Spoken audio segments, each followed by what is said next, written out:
আমাদের ছোট্ট একটা জীবন, একদম ছোট। তো এই জীবন নিয়ে আমাদের অভিযোগের কোনো শেষ নেই। আপনি শুধু অভিযোগ করতে আছেন। কেন ভাই? এত অভিযোগ রেখে লাভ কি? ছোট জীবন, বেশি অভিযোগ রাখবেন না। কারণ এত অভিযোগ করলে অভিযোগের চাপায় পড়ে হারিয়ে যাবেন। ছোট জীবনকে জীবনের মতো থাকতে দিন। আপন মনে বাঁচুন, সবসময় হাসি খুশি থাকুন, ভালো থাকার চেষ্টা করুন। কারণ ক্ষণস্থায়ী জীবন, কিছু সময় বাঁচবেন, কত 30, 60, সর্বোচ্চ 90, 100। তো এর ভিতরে যদি আপনি এত অভিযোগ করেন, তাহলে তো আপনি নিজেকে নিজে খুঁজে পাবেন না। তো আমি বলবো কি, আপনারা একটা জায়গাতে বেরিয়ে আসেন, অভিযোগ করা থেকে বেরিয়ে আসেন।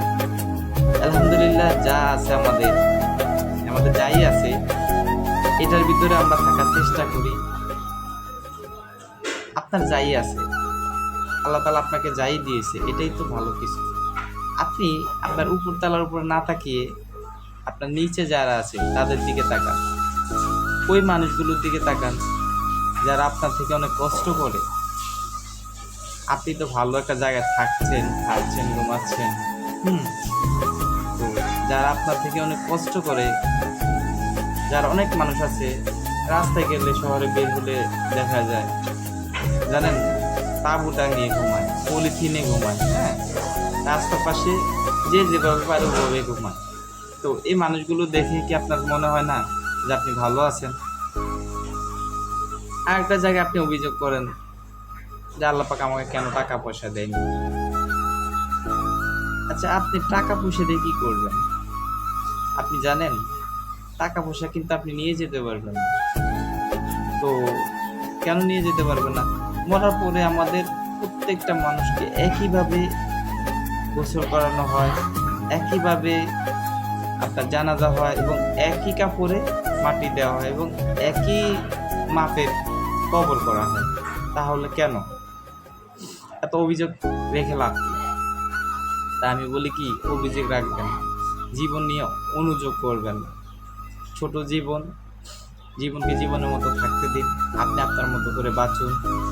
আর বেশি প্রত্যাশাও রাখবেন না। বেশি প্রত্যাশা রাখলে কিন্তু আপনি কষ্ট পাবেন। তো সেই কষ্টগুলো থেকে সবসময় বেরিয়ে আসার চেষ্টা করবেন, সবসময় ভালো থাকার চেষ্টা করবেন, হাসি খুশি থাকার চেষ্টা করবেন। জানেন, আপনি ভালো থাকলে আপনার পরিবার ভালো থাকবে। আর একটা মানুষের উপর ডিপেন্ড করে তার পরিবার। আপনি যদি পুরুষ মানুষ হন, তাহলে তো আপনার পরিবার আপনার উপর 100% ডিপেন্ড করবে। তাই চেষ্টা করবেন পরিবারদের সাথে ভালোভাবে সময়গুলো কাটানো, প্রতিটা পরিবারকে সময় দিবেন, তাহলেই দেখবেন ভালো থাকবেন। তাই বেশি অভিযোগ করবেন না, সবসময় ভালো থাকুন, সুস্থ থাকুন। ধন্যবাদ সবাইকে।